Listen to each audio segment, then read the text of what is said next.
ಪ್ರಾಸಿಕ್ಯೂಷನ್ಗೆ ಅನುಮತಿ ನೀಡಿರುವ ಹೈಕೋರ್ಟ್ನಲ್ಲಿ ವಿಚಾರಣೆ ನಡೆಯಲಿರುವ ಸಿಎಂ ಪರ ತೀರ್ಪು ಬರಲೆಂದು ಯಾದಗಿರಿಯಲ್ಲಿ ದೇವರ ಮೊರೆ ಹೋದ ಅಭಿಮಾನಿಗಳು. ಸಿಎಂ ಸಿದ್ದರಾಮಯ್ಯ ಅಭಿಮಾನಿಯಿಂದ ಯಾದಗಿರಿ ನಗರದ ಚಿತ್ತಾಪುರ ರಸ್ತೆಯಲ್ಲಿರುವ ಆಂಜನೇಯ ದೇವಸ್ಥಾನದಲ್ಲಿ ಕಲ್ಯಾಣ ಕರ್ನಾಟಕ ಸಿದ್ದರಾಮಯ್ಯ ಅಭಿಮಾನಿ ಬ್ರಿಗೇಡ್ ಜಿಲ್ಲಾ ಉಪಾಧ್ಯಕ್ಷ ಪರಶುರಾಮ್ ಕಿಲ್ಲನಕೇರ ಹರಕೆ ಹೊತ್ತು ದೀರ್ಘದಂಡ ನಮಸ್ಕಾರ ಮಾಡಿದರು.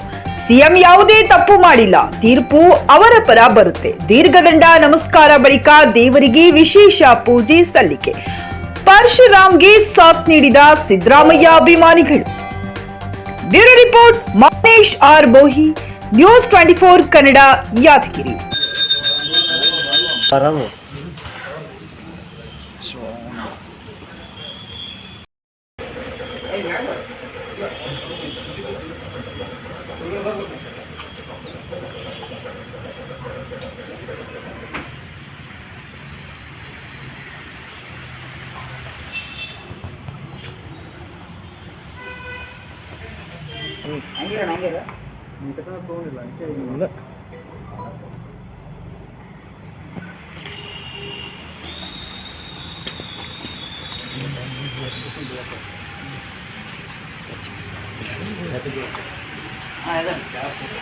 ಕಾಣುತ್ತೆ